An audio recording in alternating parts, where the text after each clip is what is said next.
انتہائی آخر مجلد نبی صلی اللہ علیہ وسلم وآلہ وصحبہ اجمعین۔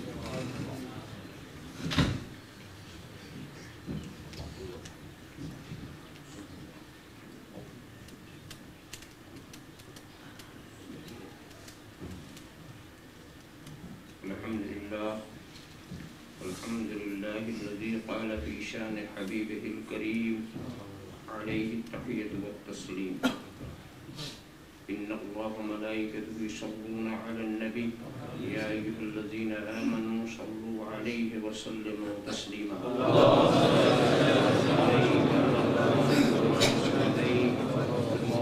صل وسلم وبارك على سيدنا ومولانا محمد طب القلوب ودوائها وعافية الأبدان وشفائها ونور الأبصار وضيائها وآله وصحبه دائما أبدا سبحان ربك رب العزة عما يصفون وسلام على المرسلين والحمد لله رب العالمين۔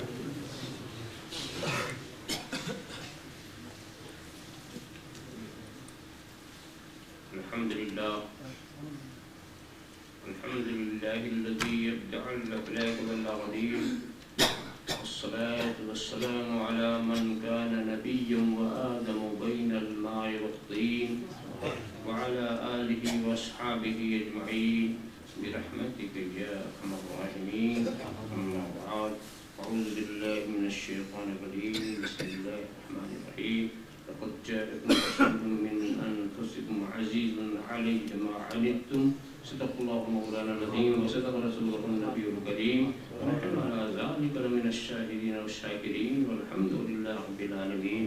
بارك الله لنا ولكم في القرآن العظيم ونفعنا إياكم بالآيات والذكر الحكيم إنه تعالى جواد كريم ملك بر رؤوف رحيم۔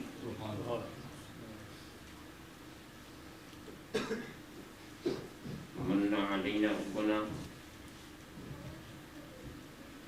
إذ بعث محمدا أيده بيده أيدنا بأحمد أرسله مبشرا أرسله ممجدا صلوا عليه دائما صلوا عليه سرمدا اللهم صل على سيدنا محمد كما تحب وترضى في الرسول عليه۔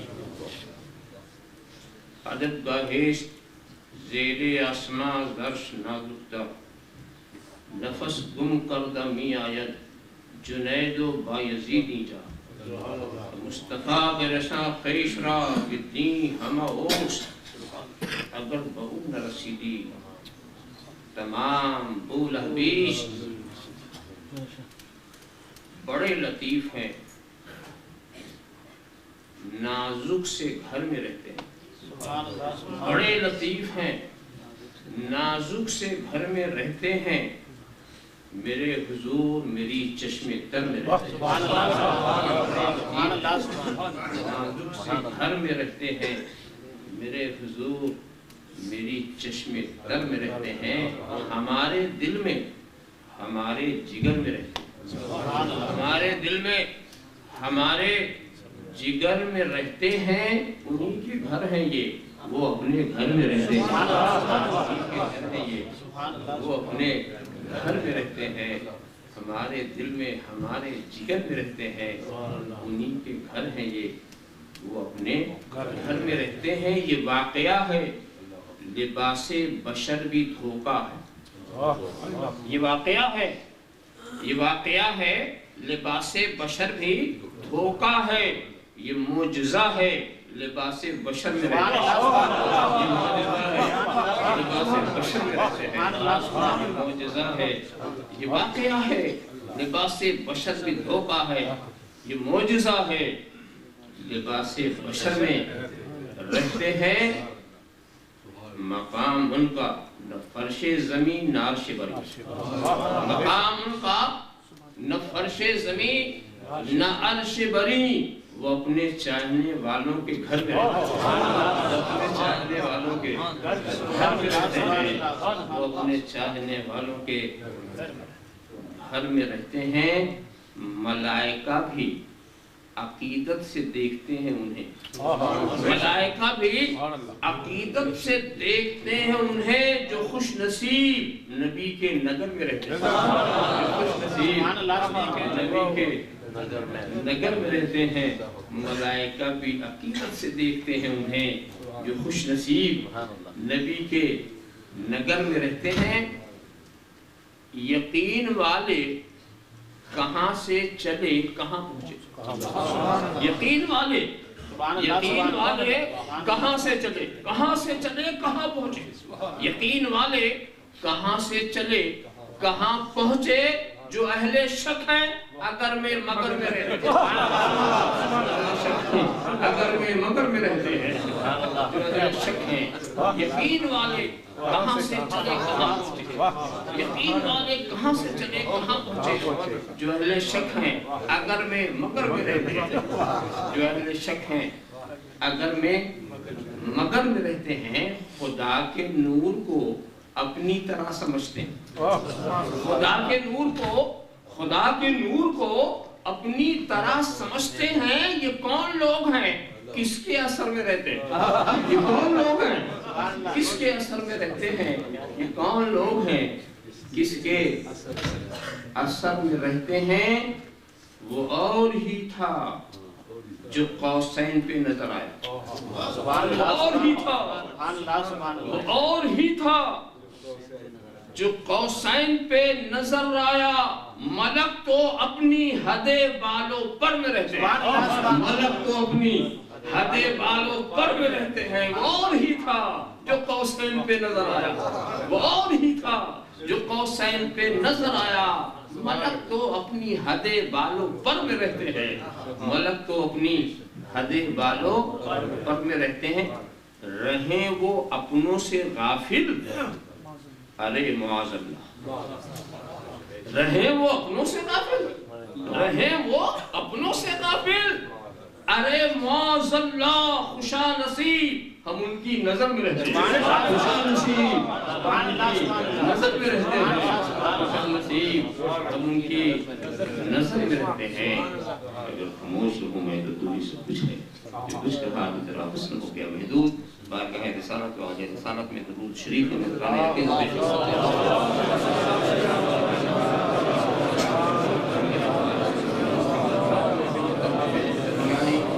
ایک بار اور حدیث صلاة پیش کرنا ہے،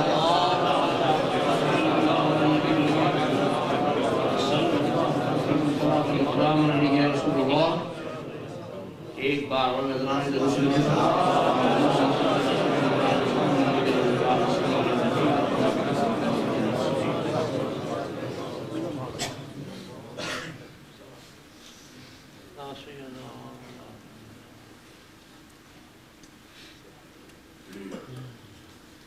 یقیناً آ گیا تمہارے پاس ایک عظمت والا رسول جو تمہیں میں سے ہے، شاپ گزرتی ہیں اس پر وہ باتیں جو تمہیں مشقت میں ڈال دے۔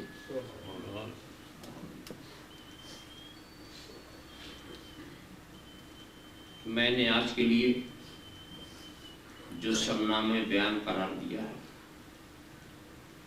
اس آیت کریمہ کا ایک سیدھا سا ترجمہ عرض کر دیا۔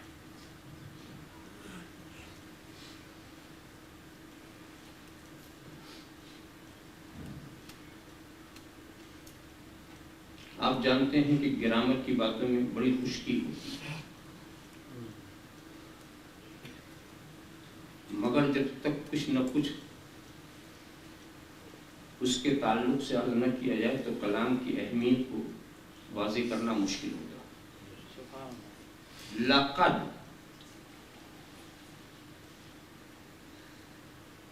آ گیا، یقیناً اس میں دو لفظ ہیں، ایک لام اور ایک لفظ قد۔ یہ لام تاکید کے لیے اور قد تحقیق کے لیے۔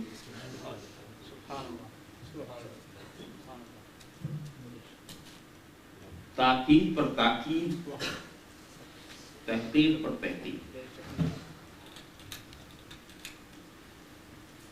اور کلام عرب میں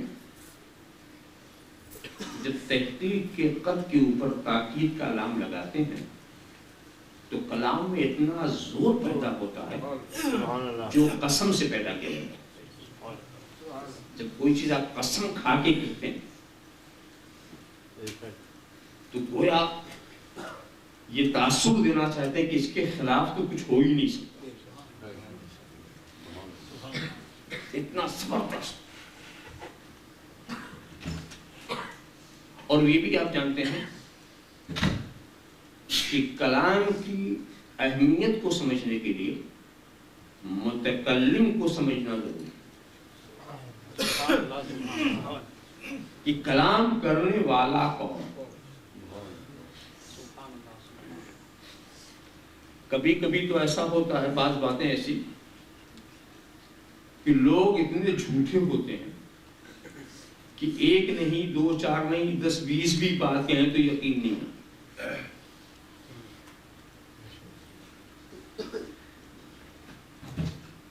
کسی زمانے میں شہر بلخ کا بھی یہی حال تھا کہ 500 آدمی بھی اگر چاند کی گواہی دے تو کوئی قبول کرنے کو تیار ہے.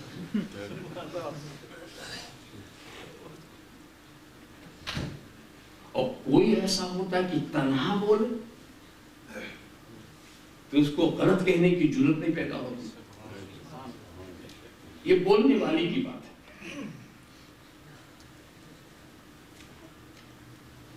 رب کریم سے زیادہ سچ بولنے والا کون؟ وہ سادے انداز سے بھی کوئی بات ارشاد فرما دے تو ماننا ضروریات دین میں آ جائے.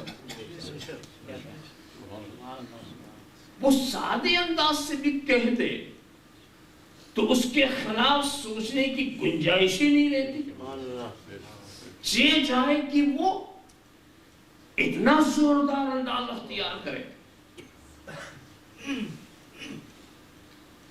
کہ ترجمہ کا نقشہ یہ نظر آئے بقسم آ گیا. اتنی تحقیق یعنی جو قسم میں وزن پیدا ہوگا، تحقیق بلا شبہ آ گیا. آخر کیا اس آنے والے کے آنے سے کسی کو اختلاف تھا؟ سوال یہ جب اختلاف نہیں، ہر دیکھنے والا سمجھتا آ گیا،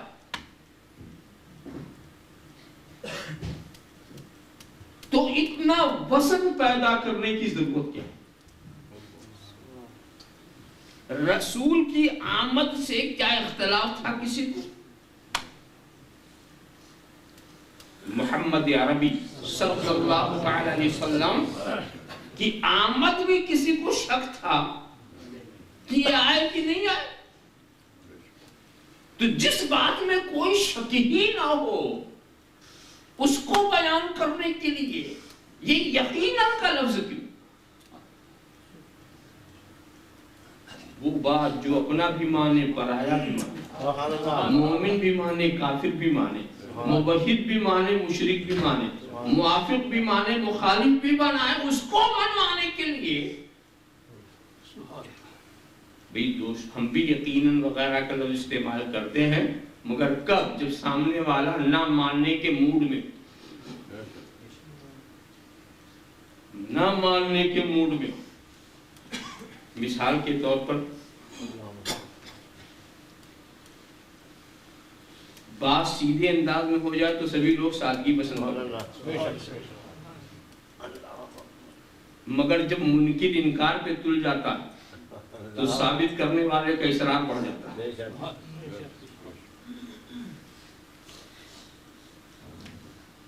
کہیں کسی نے خبر کہیں پہنچائی کہ فلان وقت میں جلسہ ہوگا، سیدھی سی بات، سامنے والے نے کہا بالکل ٹھیک، بات آگے بڑھے گی نہیں بڑھے گی، مگر سامنے والے نے کہا کہ غلط بات پہ رکا ہوا جو تم خواب دیکھ رہے تھے کیا؟ تو کہتا ہے بلا شک بلا شبہ جلسہ ہوا. اب ایک لفظ اور بڑھا،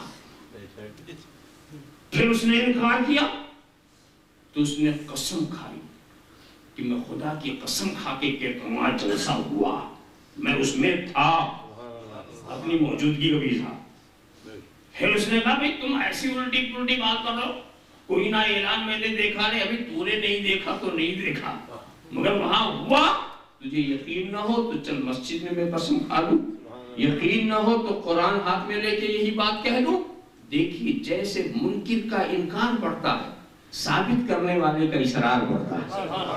اگر وہ پہلی ہی منزل میں مان لیتا تو اتنے اصرار کی ضرورت نہیں۔ تو قرآن بھی اسلوب بیان، قریش کے اسلوب بیان، عرب کے اسلوب بیان پر نازل ہوا کہ کس مقام پر اصرار کیا جاتا ہے۔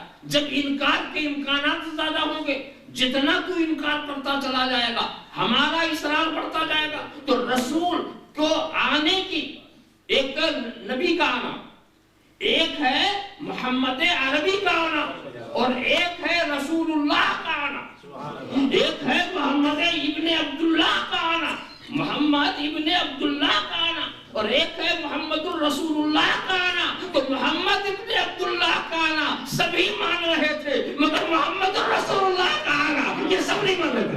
محمد الرسول اللہ کا آنا سب نہیں مان رہے تھے۔ ان کو محمد کہنے میں کسی کو اعتراض نہیں تھا، ان کو ابن عبداللہ کہنے میں کسی کو اعتراض نہیں تھا، ان کو عبد المطلب کا پوتا کہنے میں کسی کو اعتراض نہیں تھا۔ اگر اعتراض تھا تو اللہ کا رسول کہنے میں، اگر اعتراض تھا تو اللہ کا رسول کہنے میں۔ اسی لیے کہا یہ جو آنے والا ہے قد جاءکم رسول، یہ آنے والا جو ہے رسول، کہنے والے کہتے ہیں لست مرسلہ، یہ مرسل نہیں۔ قرآن نے دے دیا جواب نہیں یہ رسول ہے، یہ آنے والے جو ہیں یہ رسول ہے۔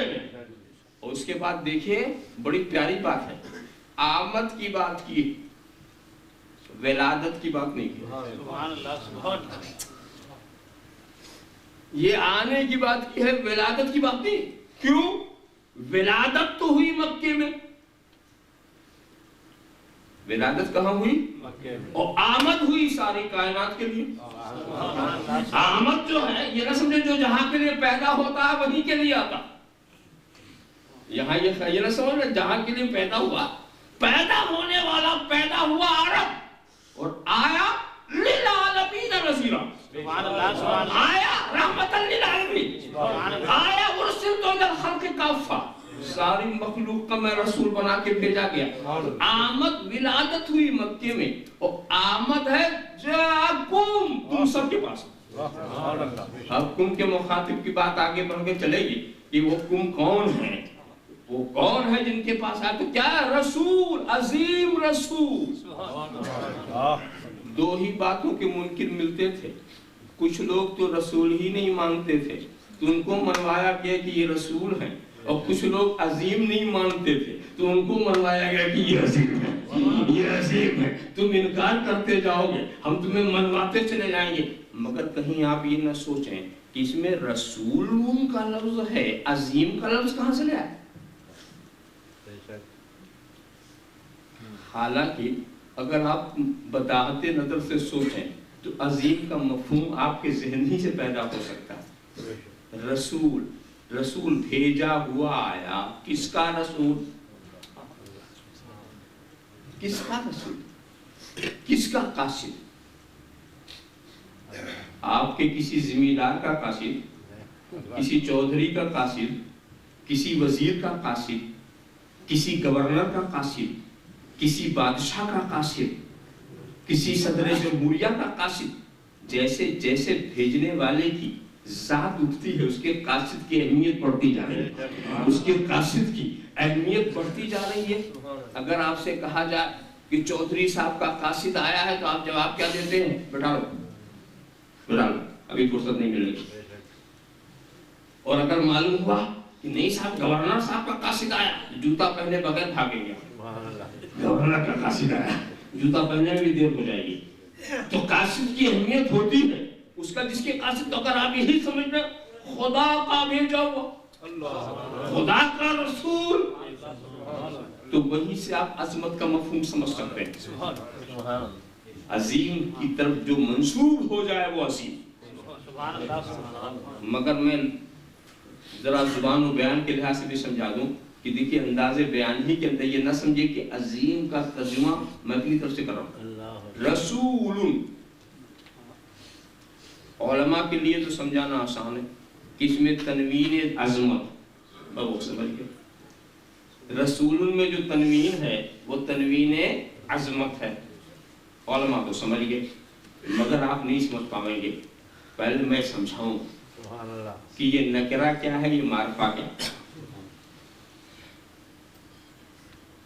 میں کہوں کوئی لفظ کو سنتے ہی ذات کا تصور آپ کے ذہن میں آ جائے, اس کی معرفت ہو جائے, سمجھ لو معرفت. اور اگر آپ اس کو نہ سمجھ سکیں تو سمجھ لو نکرہ. میں نے کہا مولانا فاروق آ گئے, آپ سمجھ گئے کہ کون آئے. میں نے کہا مولانا صاحب آ گئے, کیا سمجھے؟ تو جس لفظ سے ذات کا معرفت نہ ہو وہ نکرہ بن جائے. جو باتیں مدرسے کی چٹائیوں پر سکھائی جاتی ہیں, ممبر سے عوام کے سامنے رکھنا اور اس کو سمجھانے کی زحمت اپنے سر لے لینا, یہ تو مصیبت میں نے خود ہی لی ہے نا. سمجھا؟ تو وہ نکرہ. تو نکرے سے کوئی بات سمجھ نہیں آتی. کہا رسول آئے, مگر دوستو کبھی کبھی کچھ معاملہ ایسا ہوتا کہ ہم نام نہ لیں بھی آپ سمجھ جائیں گے. ہم نام نہ لیں آپ سمجھ جائیں گے. کب؟ اگر آپ کی محفل میں کوئی ایسا عالم آ جائے جس کے علم کا پہلے سے شہرا, پہلے سے چرچا, جس کی عظمتوں کے ترانے گائے جا چکے ہوں, ہم نے کہا عالم آ گیا. آئے تو بہت سے عالم مگر نظر اسی طرف, نظر اسی طرف ہے, اسی عظمت والے کی طرف. تو اگر ہم ابہام کے ساتھ بولیں اور ذہن اسی طرف جائے, یہ اس کی عظمت کی دلیل. ہم کہیں رسول تو رسول کے لفظ سے اب جس ذات کی طرف ذہن جائے بغیر کسی تکلف کے, یہ اس کی عظمت کی دلیل ہے کہ اس لفظ کو بولو تو دوسرا ذہن میں آتا ہی نہیں. یہ لفظ بولو تو دوسرا ذہن میں آتا ہی نہیں. ارے میں آپ کو بتاؤں, کلمہ تو آپ پڑھتے ہیں نا, لا الہ الا اللہ محمد الرسول اللہ, اس میں بھی وہی رسول کا لفظ ہے کہ نہیں؟ محمد اللہ کے رسول ہیں. یہ کلمہ اسلام کا جز ہے کہ نہیں؟ محمد اللہ کے رسول ہیں. ان کی رسالت دیکھیے آپ. دوسرے کیا رسول نہیں تھے, مگر کسی کے کلمے کا جز لفظ رسول نہیں. حضرت ابراہیم بھی رسول, مگر ان کا کلمہ کیا, لا الہ الا اللہ ابراہیم خلیل اللہ. حضرت کلیم بھی رسول, لا الہ الا اللہ موسیٰ کلیم اللہ. حضرت مسیح بھی رسول, لا الہ الا اللہ عیسیٰ روح اللہ. لا الہ الا اللہ داؤد خلیفۃ اللہ. لا الہ الا اللہ نوح نجی اللہ. لا الہ الا اللہ آدم صفی اللہ. کہیں نہیں ہے کہ آدم رسول اللہ, نوح رسول اللہ, ابراہیم رسول اللہ, موسیٰ رسول اللہ. اگر کہا جاتا تو کوئی حرج کی بات نہیں تھی, مگر نہیں. کلمہ رسول کو, صفت رسالت کو کلمہ اسلام کا جز قرار دیا گیا. آپ خیال کریں, اس سے عظمت کا پتہ چلتا, اس میں سرکار کی عظمت کا پتہ چلتا ہے کہ رسالت کا وصف دامن مصطفیٰ سے جو وابستہ ہے اس کی عظمت ہی کچھ نرالی. یعنی میں ایسا بتاؤں کہ اگر صرف کلمہ ہی پڑھ کر کوئی فیصلہ کیا جائے, کچھ دوسرا دلائل نہ دیکھے جائے, صرف کلمہ, ہر نبی کا کلمہ سن کر کے کوئی فیصلہ کیا جائے اور دوسرے دلائل نہ دیکھے جائیں, تو ایسا لگتا ہے کہ گروہ انبیاء میں رسول ایک ہی, لا الہ الا اللہ محمد رسول اللہ, لا الہ الا اللہ محمد رسول اللہ. وجہ ہے دوستو, معاملہ قصہ یہ کہ جب کلمے کی ترتیب ہوئی جس نبی کے لیے, تو اس نبی کی ذات میں جو صفت درجے کمال کو پہنچی ہوئی تھی، اسی صفت کو اس کے کلمے کا جز بنا دیا گیا، اس نبی کی صفت کو کلمے کا جز بنا دیا گیا۔ کہیں صفا کو جز بنا دیا، کہیں خلت کو جز بنا دیا، کہیں شرف ہم کلامی کو جز بنا دیا، کہیں دم مسیحائی کو جز بنا دیا۔ جس رسول کے اندر جو کمال زیادہ چمک رہا تھا وہ اس کے کلمے کا جز ہو گیا۔ مگر رسول عربی کی تو شان یہ ہے، ان کا ہر کمال چمک رہا ہے، ہر کمال درجے کمال کو پہنچا ہوا ہے۔ تو اب ان کے کلمے کا جز لا الہ الا اللہ محمد حبیب اللہ نہیں کہا، لا الہ الا اللہ محمد حبیب اللہ نہیں کہا، ہر کمال درجے کمال کو پہنچا تو اس صفت رسالت کو اس کلمے کا جز بنا دیا، جس صفت کے نیچے سارے انبیاء نظر آ رہے ہیں، جس صفت رسالت کے پرچم کے نیچے سارے انبیاء نظر آ رہے ہیں۔ تو یہ رسول کی عظمت کی دلیل کہ رسول کہو تو ذہن ان کے سوا کسی کی طرف نہیں۔ دیکھیے وہ عالم ارواح کا منظر تو آپ کو یاد ہوگا نا، وہاں میثاق لیا گیا، کیا بات کہی گئی تھی؟ رسول کے بارے میں وَإِذَا أَخَذَ اللَّهُ مِيثَاقَ النَّبِيِّينَ،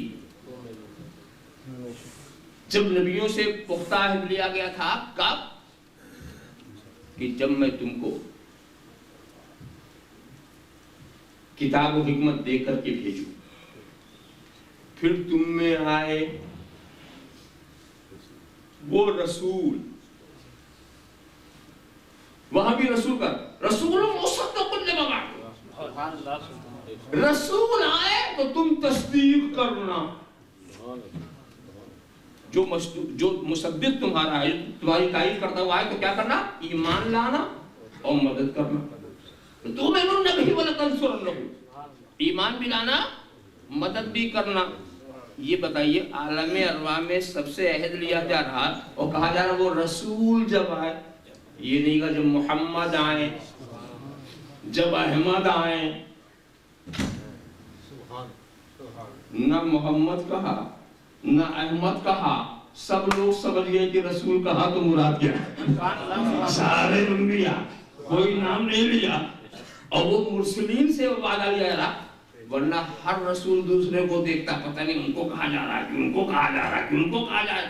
313 تو آپ بھی گنتی یاد کی ہوئی ہے نا کہ 313 رسول ہے، تو کہا کوئی رسول آئے تو کسی کا ذہن کسی طرف نہیں جا رہا، سب وعدہ کر، ورنہ کم از کم انبیاء یہ پوچھتے اے اللہ ذرا یہ بتا دے رسول تو 313 مگر وہ کون ہے، اس کا نام کیا ہے جو بعد میں آنے والا ہے، جو ہماری تصدیق کرنے والا۔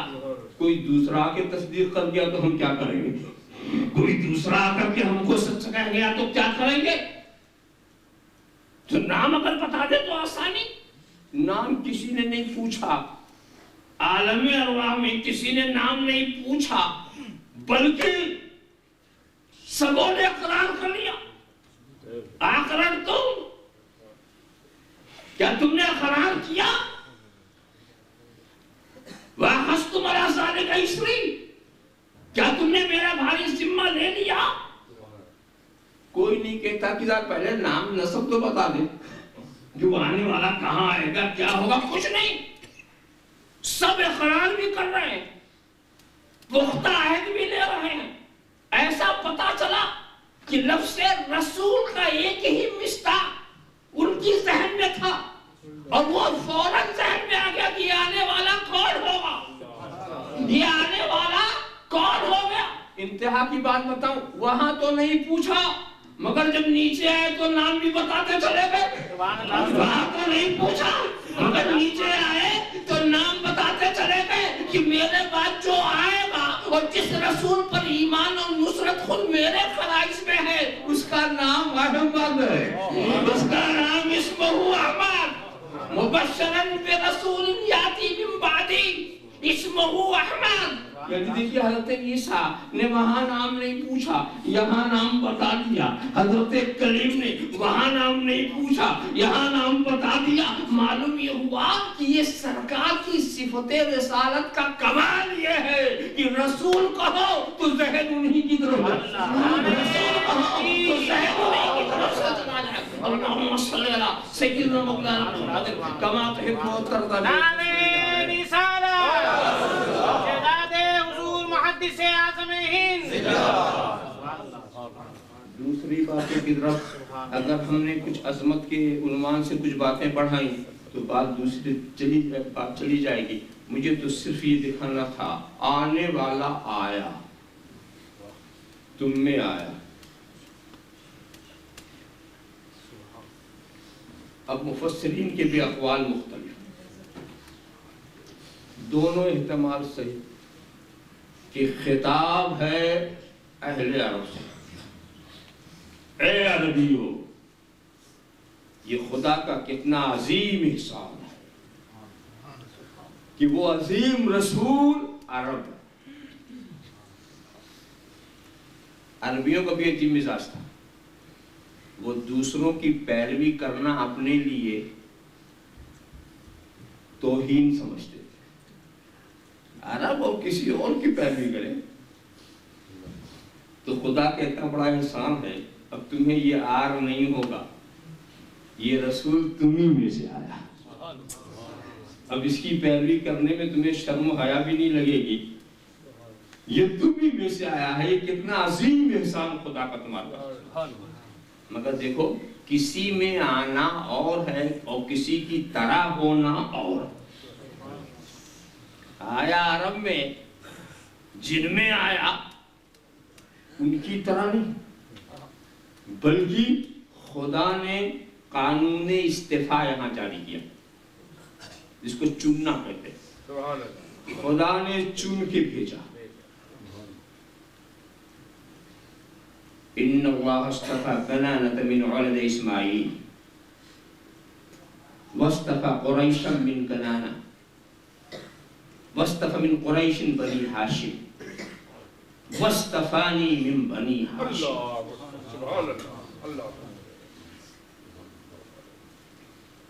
اللہ نے اولاد اسماعیل سے قبیلے کنانا کو چن لیا اور قبیلے کنانا سے قریش کے خاندان کو چن لیا اور قریش کے خاندان سے ہاشمی گھرانے کو چن لیا اور ہاشمی گھرانے سے مجھے چن لیا. دیکھیے کس نے چنا؟ خدا نے چنا. چننے کی عادت ہم لوگوں کو بھی تو ہے نا. ہمارے ہندوستان میں بھی چنا جاتا ہے، پاکستان میں بھی چنا جاتا ہے. چنتے ہیں کہ نہیں؟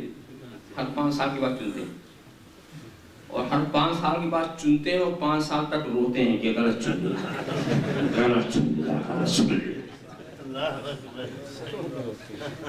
چننے کی بھی عادت ہے اور پچھتانے کی بھی عادت ہے.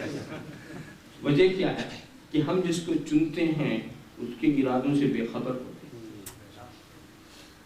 اس کی صلاحیتوں سے بے خبر ہوتے ہیں. تو ہمارے انتخاب میں تو غلطی ہو سکتی ہے. جب انتخاب کا دور آتا ہے تو جو کینڈیڈیٹ ہوتا ہے ہمارے گھر کا طواف شروع کر دیتا ہے. صرف 7 چکر سے اسے اطمینان نہیں، طواف شروع. اور جب وہ ووٹ لے کے چلا جاتا اب ہمیں طواف کرنا، وہ ساری قسم نکال لیتا ہے. اب وہ نہیں ملتا، اب وہ نہیں ملے گا.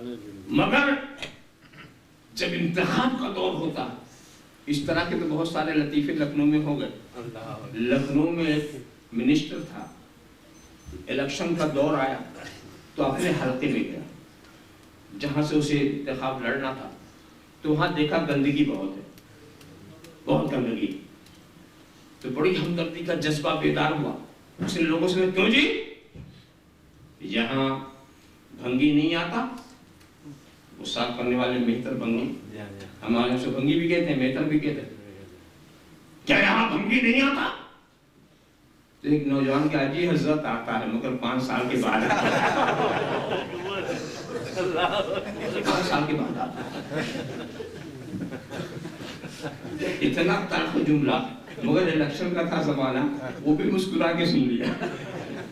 زمانہ بڑا نازک تھا. آگے بڑھے تو ایک بوڑھی عورت ملی، اس سے کہا ماتا جی ووٹ ہم ہی کو دینا.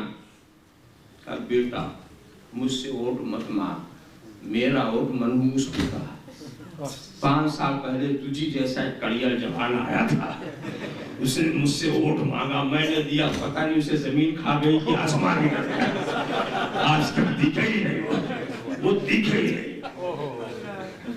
یہ ہمارا تمہارا چننا، چنتے ہیں اور پچھتاتے ہیں، چنتے ہیں اور روتے ہیں، چنتے ہیں اور پریشان ہوتے ہیں، مگر دوستو رب جب چنے گا، رب چنے گا صلاحیتوں کا پیدا کرنے والا، عزائم کا جاننے والا، وہ جب چنے گا تو اس کے چننے کا معنی یہ نہیں ہے کہ چند لوگ ہیں اس میں سے ہم چن رہے ہیں، اس کے چننے کا مطلب یہ ہے کہ ہم ویسا ہی بنا رہے ہیں، ویسے ہی بنا رہے ہیں۔ تو جب وہ چنے گا تو اس نے قبیلے اولاد اسماعیل میں سے قبیلے کنانا کو چن لیا، تو اب قبیلے کنانا کا کوئی جواب نہیں مل سکتا، اور قبیلے کنانا میں سے قریش کے گھرانے کو چن لیا تو قریش کے گھرانے کی کوئی مثال نہیں مل سکتی، اور قریش کے گھرانے میں سے ہاشمی خاندان کو چن لیا تو ہاشمی خاندان کی مثال نہیں مل سکتی، اور ہاشمی خاندان میں ذات رسول کو چن لیا تو ذات رسول کی مثال نہیں۔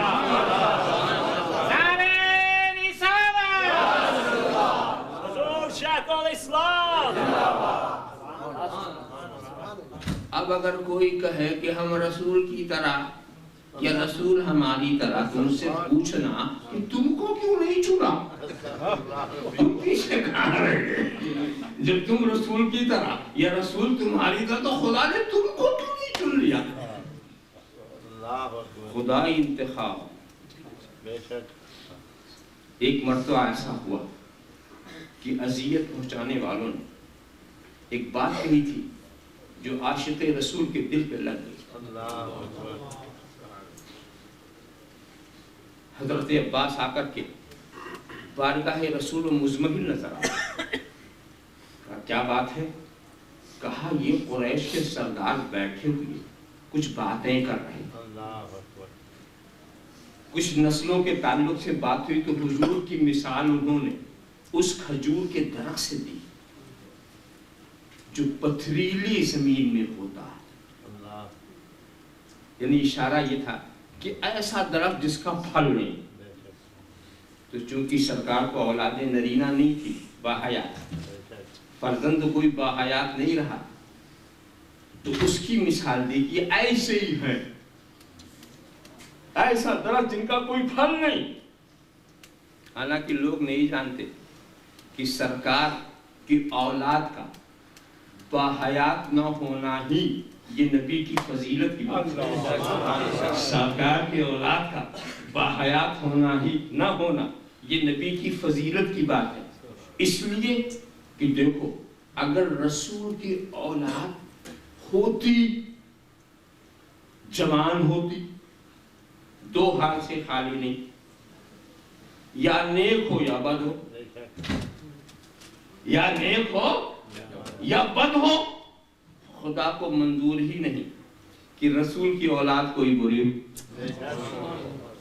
اس لیے کہ نبی سارے انبیاء کے فضائل کو جمع کرنے والے تھے، کمالات کے، تو کچھ ایسے انبیاء ضرور گزرے ہیں جن کی اولاد نیک رہی، کچھ ایسے انبیاء گزرے جن کی اولاد بری بھی رہی، ایسا بھی رہا، مگر اگر رسول کی اولاد بری ہوتی تو اس سے رسول کی تحریک پر بھی اثر پڑتا کہ گھر ہی والا نہیں مان رہا۔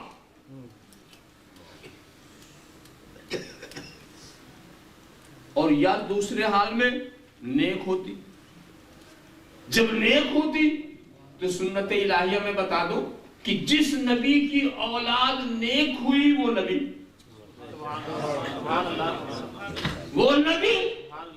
اور اپنے رسول کے بعد نبوت کا دروازہ بند۔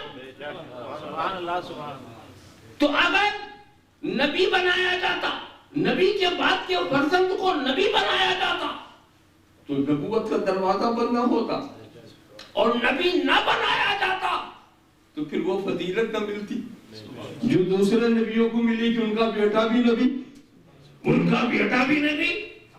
تو یہ تو خدا رسول نے رسول کے لیے وہ انتظام فرمایا گیا یہ عظمت کے کسی گوشے پر کوئی داغ آنے نہ لگے، تو داغ لگنے ہی نہ پائے، آپ خیال کرتے چلے جائیں۔ تو یہ تو فضیلت کی بات ہے، یہ سرکار کی عظمت کی بات ہے، مگر وہ لوگ تنزن اسے کہتے تھے، تو سرکار نے ان کو اطمینان دلایا، ان اللہ خلق الخلق فجعلنی من خیر فریقہم ثم تخیر القبائل فجعلنی من خیر قبیلۃ ثم تخیر البیوت فجعلنی من خیر بیوت فانا خیرہم نفسا وخیرہم بیتا۔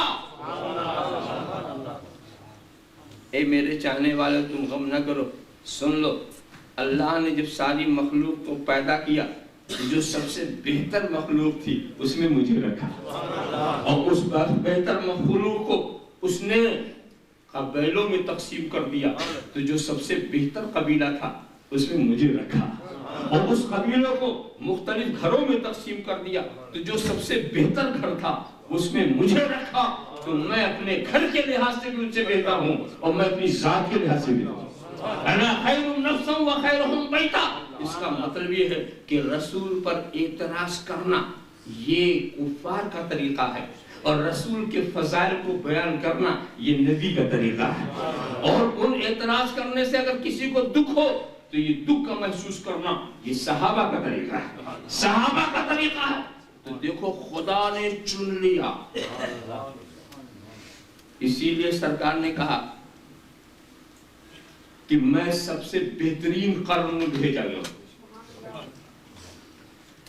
جو سب سے بہترین زمانہ تھا، اسی لیے آپ خیر القرون کا لفظ استعمال کرتے ہیں۔ بے شک، سبحان اللہ۔ تو اے عرب والو، تم یقین جانو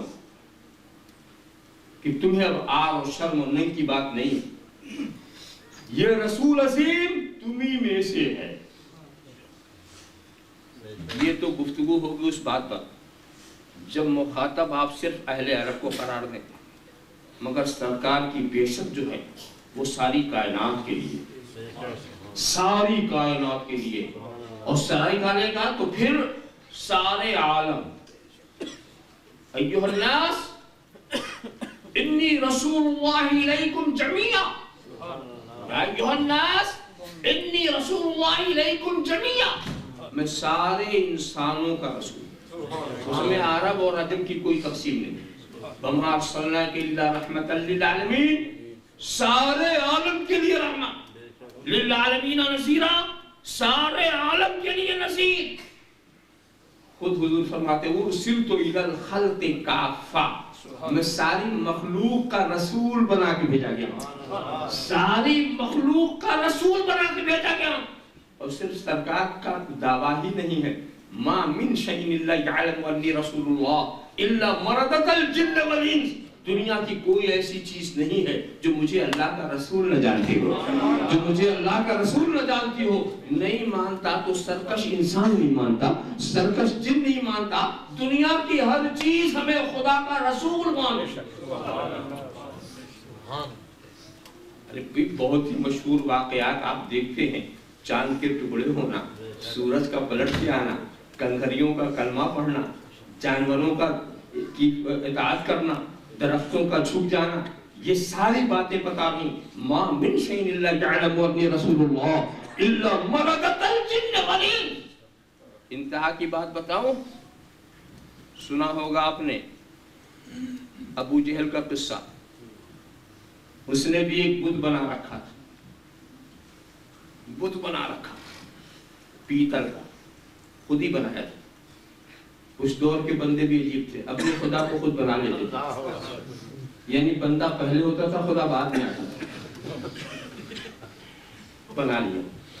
اب اس بحث میں نہ پڑھتا ہوں نہ پڑھنے دیتا ہوں کہ جس وقت ابو جہل اپنا بت بنا رہا تھا، اس سانچے میں جب اس نے دبایا ہوگا تو اس کے خدا کا کیا حشر ہوا ہوگا، اور جب آگ دکھائی ہوگی تو کیا مزاج میں کتنی گرمی چڑھی ہوگی، یہ سب نہیں، بہرحال اس نے بنا لیا۔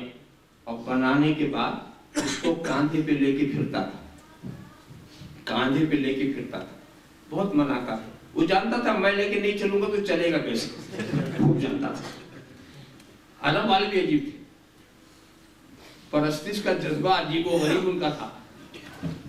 کچھ نہیں، پتھر، کہیں بھی کوئی پتھر مل گیا، ایک پتھر کو پوچھتے پوچھتے جب عاجز آ گئے تو پھینکا، دوسرا بنا لیا، اور چمکدار پتھر مل گیا. اور کبھی کبھی تو ایسا کرتے تھے یہ لوگ کہ کہیں کچھ نہ ملے تو ساتھ میں جو آٹا رکھتے تھے، آٹا اس کو گوندھ کر تو اسی کو بت بنا لیتے تھے، آٹے کا خدا بنا لیتے تھے. اور اس کو جب تک چاہتے تھے کھاتے تھے، جب بھوک لگ گئی کھا بھی لیا، جب چاہ پوچھ لیا، جب بھوک لگ گئی تو کھا بھی لیا. کبھی کبھی خدا سامنے اور کبھی خدا پیٹ میں، اس کے بعد اس خدا کا کیا حشر ہوتا ہوگا وہی جانتے ہو. بہرحال عجیب لوگ. تو بدھ کو سکھا کیا رہے ہیں؟ سکھا یہ رہا کہ اے بدھ، تو نے میری بات آج تک نہیں مانی، آج ایک بات مان لے، محمد عربی کی توہین کر دے، توہین کر دے. لے کے بارگاہ رسول میں پہنچا، رکھا، واقعی اس میں حرکت آ گئی. ابو جہل جو خوش ہو گئے، آج میری مراد پوری ہوئی. مگر وہ حیران ہو گیا کہ بدھ سرکار کے قدموں پہ لوٹ کے کہتا ہے اشہد ان لا الہ الا اللہ وحدہ لا شریک لہ واشہد ان محمد عبدہ ورسولہ. کلمہ پڑھا. اگر ذرا بھی سعادت ابو جہل میں ہوتی تو مان لیتا کہ جس کو میں معبود سمجھتا تھا جو وہی کلمہ پڑھ رہا ہے تو مجھے بھی پڑھ لینا چاہیے. مگر غصے میں آ گیا. کچھ نہ ماننے والے کبھی نہیں مانتے، کبھی نہیں مانتے. اتنی واضح بات ہو جائے نہیں مان لے، غصے میں آ گیا. عجیب منظر تھا، عجیب منظر تھا. بندہ غصے میں ہے، معبود خطرے میں. عجیب منظر تھا. بندہ غصے میں ہے، معبود خطرے میں. ایسا غصہ بڑھا کہ ٹانگ پکڑ کر جو پٹخا اس نے تو معبود کے ٹکڑے ہو گئے تھے، بندہ بچا ہوا تھا. دیکھا آپ نے. مگر بدھ نے کیا کہا؟ نبی کا کلمہ پڑھا، ما من شیء الا یعلم انی رسول اللہ الا مرضت الجن والانس. دنیا کی کوئی چیز ایسی نہیں ہے جو مجھے اللہ کا رسول نہ جانتی ہو، اللہ کا رسول نہ جانتی ہو. مشہور واقعات کی طرف اشارہ ہی کر دینا کافی ہے. وہ واقعہ تو آپ کو بہت اچھی طرح یاد ہے کہ سرکار کو گوشت میں زہر ملا دیا. ایک یہودی عورت نے زہر ملا دیا اور جب سرکار اس کو نوش فرمانا چاہتے ہیں تو بوٹی بولتی. وہ زہر کی بوٹی بولی، اے اللہ کے رسول آپ مجھے نوش نہ فرمائیں، مجھ میں زہر ملا ہے. ذرا صاحب دیکھیں، بوٹی. تعجب کی بات ہے کہ نہیں؟ آپ کبھی اس بوٹی سے پوچھو کہ تو نے دیکھ کیسے لیا، تو نے سمجھ کیسے لیا، تو بے روح ہے، یہ بولنا کیسے آ گیا، دیکھنا کیسے آیا، سمجھنا کیسے آ گیا؟ کچھ تعجب نہیں کہ بوٹی بول پڑے. یہ نادان تجھے نہیں دیکھتا کہ میں کس کے ہاتھ میں ہوں، کس کے ہاتھ میں ہوں. مجھے بولنا نہیں آتا، انہیں بلانا آتا ہے. مجھے دیکھنا نہیں آتا، انہیں دکھانا آتا ہے. مجھے سننا نہیں آتا، انہیں سنانا آتا ہے. یہ وہ ہے جو خاک کے ذروں کو بھی زندگی دیتے. زندگی وابستہ ہے ان کے قدموں سے، ان کے ہاتھ میں ہے. یہ مجھے زندگی دے رہے ہیں. ما من شیء الا یعلم انی رسول اللہ الا مرضت الجن والانس. دنیا کی کوئی ایسی چیز نہیں ہے جو مجھے اللہ کا رسول نہ جانتی ہو. یہ سرکش انسان نہیں مانتا، یہ سرکش جن نہیں مانتا. بار بار آپ نے وہ بھی مشہور واقعہ سنا ہوگا. آیا تھا ابو جہل ہاتھ میں کچھ لے کر کے، پوچھتا ہے اے محمد اگر نبی ہو تو بتاؤ میرے ہاتھ میں کیا ہے، میرے ہاتھ میں کیا. ایسا بھی تو ہو سکتا تھا کہ ہاتھ میں کچھ بھی نہ ہو، کوئی ایسے ہی پوچھ سکتا. مگر نبی جانتے تھے کہ ہاتھ میں کچھ ہے، ہاتھ میں کچھ ہے. مگر نبی نے اپنی شان کیا بتائی؟ یہ نہیں کہا کہ تیرے ہاتھ میں کنکری. وہی نہ بول دے کہ میں کون، تو میرے علم کا امتحان لینے آ رہا ہے، میرے قدرت بھی دیکھ لے، میرا اختیار بھی دیکھ لے. اور اس کے بعد دیکھیے ابو جہل بھی بڑا شقی تھا. اس نے جب کانوں پر ہاتھ لگایا وہ انگلیاں کلمہ پڑھتی ہوئی نظر آئی، رسول کی رسالت کا ذکر کرتی ہوئی نظر آئی. غصہ آ گیا، پھینک دیا. ہاتھ سے پھر کے اس پر بھی نہیں مانا. نہ ماننے والا کبھی نہیں مانتا. کنکریاں پھیر دیا. مگر دوستو ہم کو تو ایک سبق مل گیا. ہم کو سبق مل گیا. دیکھو جب تک نبی کی رسالت کا کلمہ ان کنکریوں نے نہیں پڑھا تھا, جب تک کہ نبی کا گن نہیں گایا تھا, ابو جہل کے ہاتھ میں تھے. ابو جہل کے ہاتھ میں تھے نا, ابو جہل کے ہاتھ میں, کافر کے پنجے میں, کفر کے شکنجے میں. مگر کلمہ ابو جہل کا نہیں پڑھا, رسول عربی پڑھا. یہ نہیں کہ جس کے پنجے میں اس کا کلمہ پڑھنے لگو, جس کے شکنجے میں اس کا کلمہ پڑھنے لگو. اور پھر کنکریوں نے دکھا دیا کہ دیکھو کفر کے پنجے سے چھٹکارے کا بھی علاج یہی ہے, کافر کے شکنجے سے نکلنے کا بھی علاج یہی ہے. نبی کا کلمہ پڑھو, نبی کے قدموں میں پہنچ جاؤ. نبی کا کلمہ پڑھو, نبی کے قدموں میں پہنچ جاؤ. دیکھا آپ نے, ما من شیء الا یعلم انی رسول اللہ الا مرض الجن والانس. دنیا کی کوئی ایسی چیز نہیں ہے جو مجھے اللہ کا رسول نہ جانتی ہو. یہ سرکش انسان نہیں مانتا, یہ سرکش جن نہیں مانتا. سارے جانوروں کو دیکھو, جانوروں کو تو حال عجیب ہے. یہ نہ سمجھنا کہ جانور کی کوئی اپنی شریعت نہیں ہے, جانوروں کا کوئی اپنا قانون نہیں ہے. نہیں, ان کا بھی قانون ہے, مگر چونکہ وہ غیر مکلف ہیں تو ان کا قانون ہمارے قانون سے مختلف ہے. وہ بھی آئے تھے نبی سے قانون لینے کے لیے. بھیڑیا کو چارہ ہوتا, وہ تو کیا ہوتا, سارے جانوروں کی نمائندگی کے لیے نبی کے پاس آیا. اور آنے کے بعد اب نبی سے باتیں کر رہا, نبی سمجھ رہے. اسے یہ پتا چلا کہ نبی جس کا نبی ہوتا ہے اس کی زبان بھی سمجھتا ہے. نبی جس کا نبی ہوتا ہے اس کی زبان بھی سمجھتا ہے. اب اس کے بعد نبی نے کہا, اے صحابیوں, یہ بھیڑیا آیا اور ہم سے پوچھنے آیا ہے,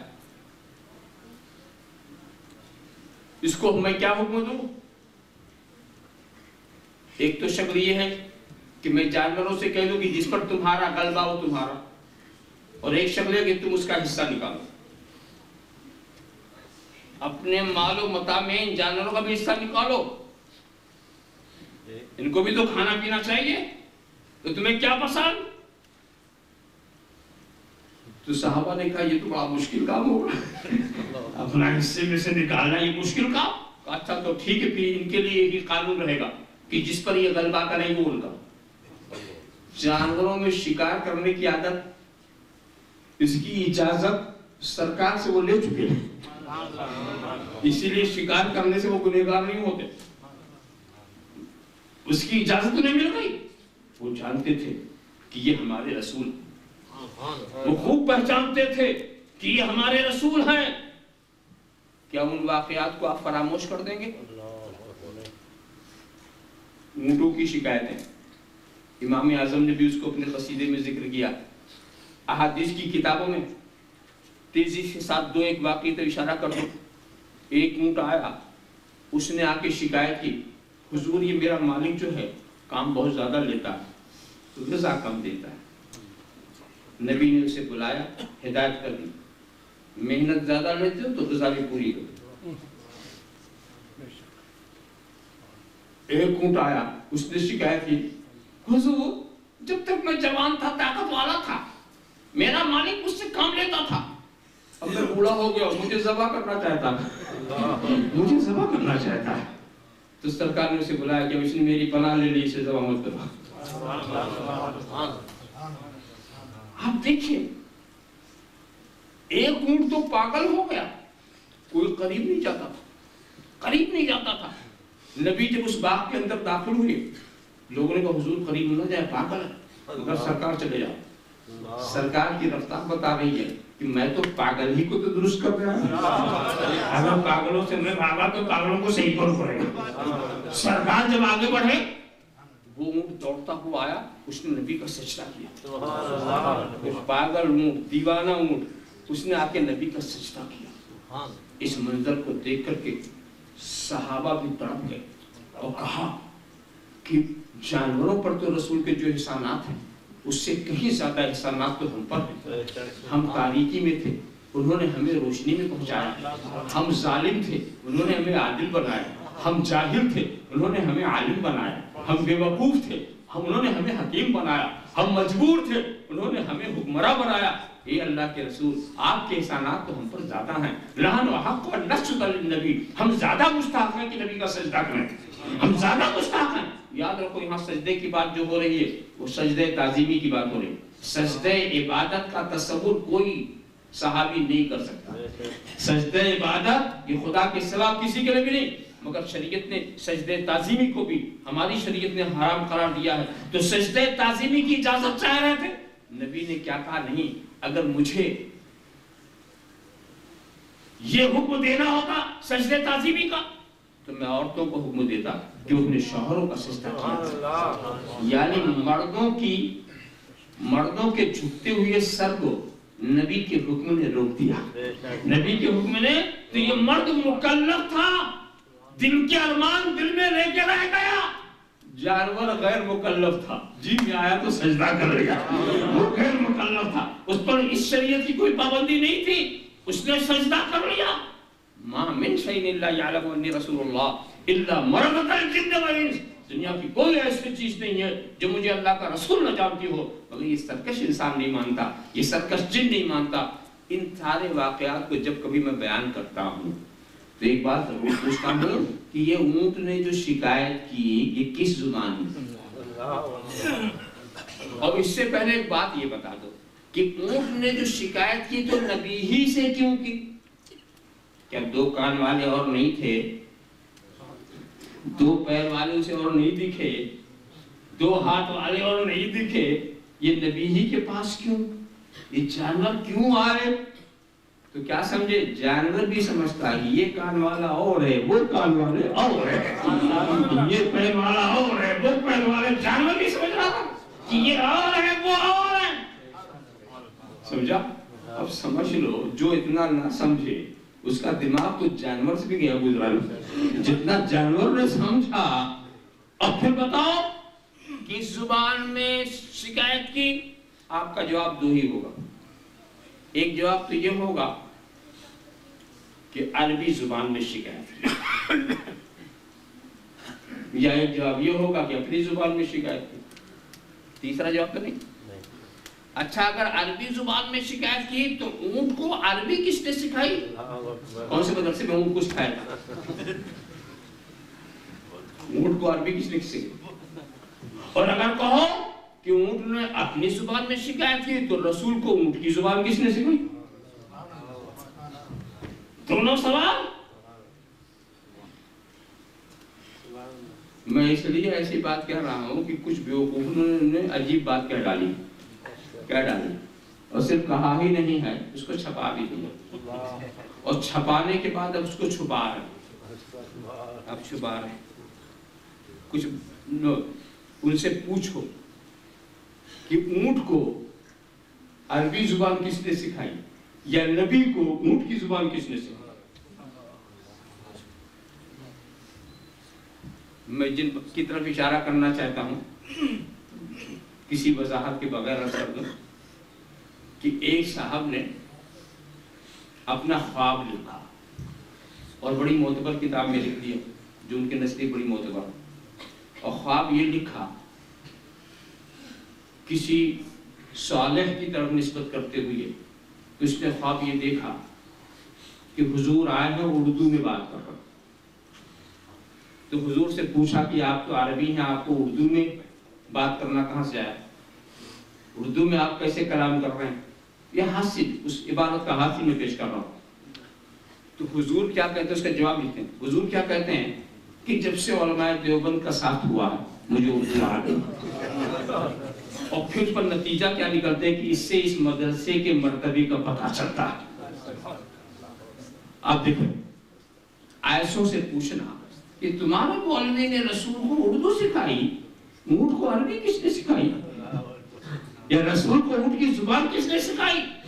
ارے نادان، سیدھے سے کیوں نہیں تو نے سمجھ لیا کہ جس خدا نے ساری کائنات کا رسول بنایا ہے اس کی خدا نے ساری کائنات کی زبان سکھائی. کون سی مشکل کی بات تھی، کون سی استحالے کی بات تھی، مگر خواب گڑھنا اور پھر اس کے بعد یہ کہنا کہ رسول آئے اور ایسا کہہ گئے، کتنی بڑی جسارت ہے۔ دیکھیے اصل میں آج کل لوگ بہت قریب کرتے ہیں، کوئی بات ہو تو کیوں بہت کرتے ہیں، اور یہاں پر جو علماء کرام ہیں نا، ان سے مجھے بہت ڈر لگتا ہے، اس لیے ان سے ڈر لگتا ہے نا، یہ بہت قریب کرتے ہیں، بڑی آسانی سے نہیں مانتے، کہیں یہ پیچھے نہ پڑ جائے کہ صاحب آپ نے پتہ نہیں کون سا واقعہ کہاں سے سنا دیا، نہ کتاب کا نام لیا نہ مصنف کا نام لیا، یہ بھی کوئی طریقہ بیان کرنے کا ہوتا ہے؟ اگر نام نہیں لینا تھا تو آپ نے بیان ہی کیوں کیا؟ کیا ضرورت تھی اس کو بیان کرنے کی؟ ہم نے کہا بھائی آپ کا سوال بھی بچا، مگر میں عوام کے اندر میں نے سوچا بھی سلسلے بیان کے درمیان کی ایک کڑی ہے، کیا ضرورت ہے میں کافی وضاحت کروں، اور یہ سب بتانے کی کیا ضرورت ہے کہ اس کتاب کا نام براہیم قاطعہ ہے، اور یہ سمجھانے کی کیا ضرورت ہے کہ اس کے لکھنے والے خلیل احمد البیٹھوی ہیں، اور یہ سب سمجھانے کی کیا ضرورت ہے کہ اس کی تصدیق کرنے والے رشید احمد گنگوہی ہے۔ یہ سب باتیں عوام نہ جانے تو اچھا ہی ہے نا، تو نام لینے سے کیا فائدہ؟ صرف ہم واقعہ بیان کر کے اس لیے آگے بڑھ گئے۔ اللہم صلی علی سیدنا مولانا کما تحب کا بیان تسبیح حالت۔ کہنے کا منشا یہ ہے کہ دوستو یہ رسول تم سب کا رسول، واقعات و معجزات کی کوئی انتہا ہی نہیں ہے، جتنا بیان کرتے جہاں اس کا سلسلہ بیان ختم نہیں ہوگا، مگر اس سے بھی ہدایت انہی کو ملتی ہے جو سعادت کی روح رکھتے ہیں، سعادت کی روح رکھتے ہیں۔ ورنہ وہ واقعہ کیا ابو جہل کی ہدایت کے لیے کافی نہیں تھا جو بت سے اس نے دیکھا؟ کیا وہ ہدایت کے لیے کافی نہیں تھا جو اس کے ہاتھوں کے کنکریوں سے اس نے دیکھا؟ کیا وہ ہدایت کے لیے کافی نہیں تھا جب اس نے وہ منظر دیکھا تھا کہ بھیڑیا ہرن کو دوڑاتا ہوا آ رہا ہے، ہرن حرم میں داخل ہو گیا، بھیڑیا حرم کے کنارے کھڑا ہو گیا، وہاں حضرت ابو سفیان بھی کھڑے ہوئے تھے، حالت ایمان میں نہیں تھے اس لوگ۔ اس کے بعد کہا ابو جہل نے، حضرت ابو سفیان نے کہا ابو جہل دیکھو یہ بھیڑیا بھی حرم کی حرمت کا لحاظ کرتا ہے۔ بھیڑیا بول پڑتا ہے کہ میں نے اگر حرمت کا لحاظ کیا کون سی بڑی بات ہے؟ تعجب کی بات تو یہ ہے کہ انہی پہاڑیوں کے بیچ میں ایک نبی ہے جو ماضی و مستقبل کی خبر دے رہا، تم ایمان نہیں لائے ہو، حیرت کی بات ایمان نہیں لائے ہو۔ اس کے بعد ابو سفیان نے کہا ابو جہل کیا اب بھی محمد کی نبوت میں تمہیں شک؟ کیا اب بھی شک؟ کہا نہ پہلے تھا نہ اب، مجھے شک کچھ ہے، مگر میں سوچتا ہوں کہ میں مان لوں گا تو ساری فضیلت عبد المطلب کے گھرانے میں چلی جائے۔ یہ غرور تھا، یہ کبر تھا، یہ تکبر تھا جو ماننے کے بیچ میں آڑے آ گیا۔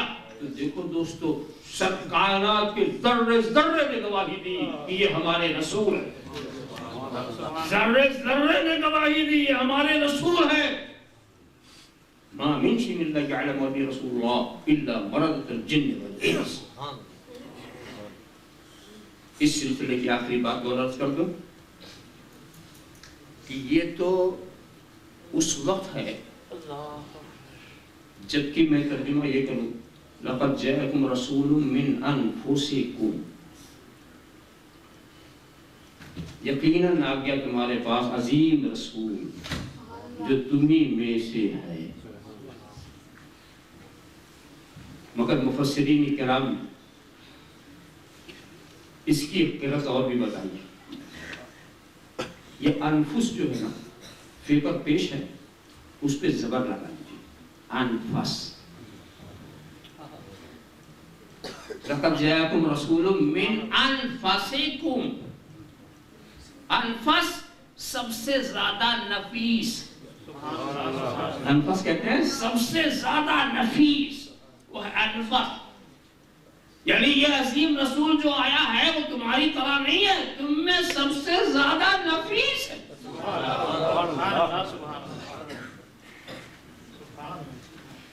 لطافت طبع،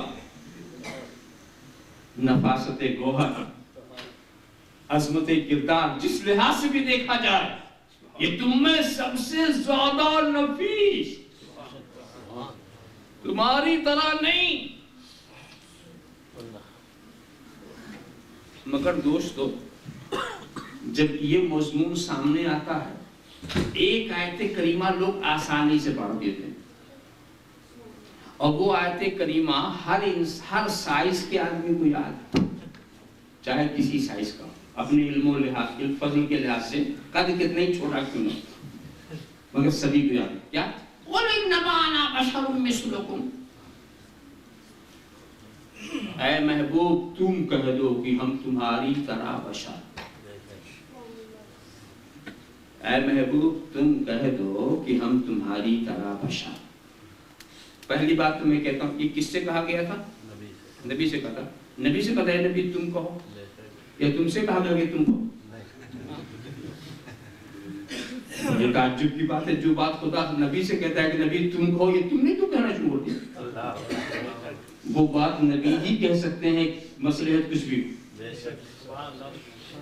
اچھا دوسری بات یہ ہے، اس مقام پر یہ بتا، اے نبی تم ان سے کہہ دو کہ ہم تمہاری طرح بشر ہیں، کن سے کہہ دیں؟ مفسرین فرماتے ہیں یہاں ان کے مخاطب ہیں کفار و مشرکین، ان کافروں ان مشرکوں سے کہہ دو کہ میں تمہاری طرح بشر ہوں، ان کافروں اور مشرکوں سے کہہ دو، اے نبی ان سے کہہ دو۔ کن سے؟ صدیق اکبر سے کہہ دو، یعنی ان سے نہیں۔ فاروق اعظم سے کہہ دو، نہیں۔ عثمان غنی سے کہہ دو، نہیں۔ علی مرتضیٰ سے کہہ دو، نہیں۔ ان سے نہیں، ان سے، ان سے کہہ دو جو دامن میں آ گئے ہیں، ان سے نہیں، جو دامن سے نکلے ہوئے ان سے کہہ دو۔ تو اب جو یہ کہے کہ یہ آیت کریمہ میں ہم کو مخاطب بنایا گیا ہے اور نبی ہم سے کہتے ہیں کہ ہم تمہاری طرح ہیں، تو سمجھ لینا وہ ان میں نہیں ہے، وہ ان میں ہے۔ جب مومن اس دور میں مخاطب نہیں تھا تو اس دور میں کیسے مخاطب ہوگا؟ خود ہی نکل رہا دائرے سے۔ ان سے کہہ دو کہ میں تمہارا، اور ان سے کیا کہیں؟ تو ان سے کہہ کے بتا دیا کیا کہیں گے، ایکم مثلی، کیا تم میری طرح ہو؟ لست کہا کہ منکم، میں تمہاری طرح نہیں ہوں۔ اپنوں سے کیا کہا کہ میں تمہاری طرح نہیں ہوں، اور غیروں سے کیا کہا، میں تمہاری طرح ہوں۔ دیکھا آپ نے، اس میں مفسرین کے اپنے اپنے اقوال ہیں، مگر سب سے بات جو مجھے پسند آئی ہے وہ یہ کہ یہ آیت کریمہ متشابہات میں سے ہے، اور متشابہات کی یہ تعریف ہے کہ جس کا جو ظاہر ہو وہ مراد نہ ہو، اور جو مراد ہو وہ ظاہر نہ ہو۔ اگر ظاہر کو مراد لے لیا جائے تو شان والے کی شان گھٹ جائے، شان والے کی شان گھٹ جائے۔ جیسے ید اللہ فوق ایدیہم، اللہ کا ہاتھ ان کے ہاتھوں پر، یہ متشابہات میں سے ہے، اس لیے کہ ہاتھ سے جو ظاہر ہے اگر وہی ہم مراد لیں اور اس طرح خدا کا ہاتھ مان لیں تو اس ہاتھ کے لیے جسم چاہیے، جسم کے چاہیے رنگت چاہیے، جسم کے لیے زمان و مکان چاہیے، تو خدا کا تعارف کرانے چلے تھے بت بنا کے رکھ دیے۔ جس طرح کی مثلا نورہ کمشکاۃ فیہا مصباح، یہ متشابہات میں سے ہے۔ تو متشابہات کا معنی کرنا یہ ہم پر لازم نہیں، جو ظاہر ہے وہ مراد نہیں، جو مراد ہے وہ ظاہر نہیں، جو ظاہر ہے اگر وہ مراد لے لیا جائے تو شان والے کی شان گھٹ جاتی ہے۔ تو قل انما انا بشر مثلکم، یہ متشابہات میں سے ہے، جو ظاہر ہے وہ مراد نہیں، جو مراد ہے وہ ظاہر نہیں۔ یہ سب سے پیاری بات ہے، ورنہ دوستو ایک بات کا جواب دو، بات میں ختم کر دیتا ہوں۔ وہ بات یہ مخاطب کون ہے؟ کفار و مشرکین ہے نا۔ اچھا تو کیا تم ابو جہل کو یہ حق دو گے کہ ایمان والوں سے کہ اے مسلمانوں تمہارا رسول ہماری طرح؟ اور قرآن کی دلیل پیش کرے کہ تمہارے رسول نے ہمیں سے کہا قل انما انا بشر مثلکم۔ جو مخاطب اصل ہیں وہ آ کر کہیں تمہارا رسول ہماری طرح، دلیل میں قرآن پیش کرے تمہارا رسول ہمیں سے کہہ رہا، کہ اپنے رسول کی بات نہیں مانتے، وہ ہمیں سے کہہ رہا۔ ہمیں سے ارشاد فرمایا کہ ہم تمہاری طرح، تو کیا ابو جہل کو حق دو گے کہ تمہارے رسول کو اپنی طرح کہیں؟ کیا عتبہ و شیبہ کو حق دو گے؟ کیا مشرکین و منافقین کو حق دو گے کہ تمہارے رسول کو اپنی طرح کہیں؟ تو جو کم کے مخاطب تھے انہیں حق تو دے نہیں رہے ہو، جو مخاطب ہی نہ ہو اس کو حق کہاں سے مل گیا؟ جو مخاطب تھے انہیں تو حق دے نہیں رہے ہو، جو مخاطب ہی نہیں انہیں حق کیسے مل گیا؟ سوچنے کی بات ہے کہ نہیں؟ یہ خدا کا راز ہے، خدا جانے، اس کا حبیب جانے۔ ویسے لوگوں نے توجیہ کی ہے وہ بہت ہے کہ تمہاری طرح بشر کا معنی یہ نہیں ہے ہم تمہاری طرح آدمی ہیں۔ کیا مطلب؟ جیسے تم آدمی سے ہم آدمی، مگر جس طرح کہ تم آدمی اسی طرح کا میں بھی آدمی، ایسا نہیں۔ تم بھی آدمی میں بھی آدمی، تو بھی بشر میں بھی بشر، نہ تو خدا نہ میں خدا، نہ تو فرشتہ نہ میں فرشتہ۔ تو بات اور ہو گئی نا، بات اور ہو گئی۔ تو یا تو توجیہ کرو تو ایسی کرو جس سے شان نبوت پہ داغ نہ لگے، اور نہیں تو متشابہات کے خانے میں اسے رکھ دو، اس لیے کہ وہ متشابہ ہے۔ وَقَدْ جَاءَكُم مِّنَ اللَّهِ نُورٌ، یہ محکم ہے۔ محکم آیتیں جب ٹکرا جائے کسی متشابہ سے تو اس کا معنی ہی کچھ اور ہوتا ہے۔ لَقَدْ جَاءَكُم رَسُولٌ مِّنْ أَنفُسِكُمْ عَزِيزٌ عَلَيْهِ مَا عَنِتُّمْ، یقیناً آ گیا تمہاری طرف لَقَدْ جَاءَكُم رَسُولٌ، عظیم رسول جو تم ہی میں سے ہے، اس پر شاہ گزرتی ہیں وہ باتیں جو تم کو مشقت میں ڈالتے، جو تم کو مشقت میں ڈالتے۔ فرش والے تیری شوقت کا علو کیا جانے، خوش ہوا عرش پہ اڑتا ہے دھرے گا تیرا۔ میں تو مالک ہی کہوں گا کہ ہو مالک کے حبیب، یعنی محبوب و مہم میں نہیں میرا تیرا، یعنی محبوب و مہم میں نہیں میرا تیرا۔ وآخر دعوانا الحمدللہ رب العالمین۔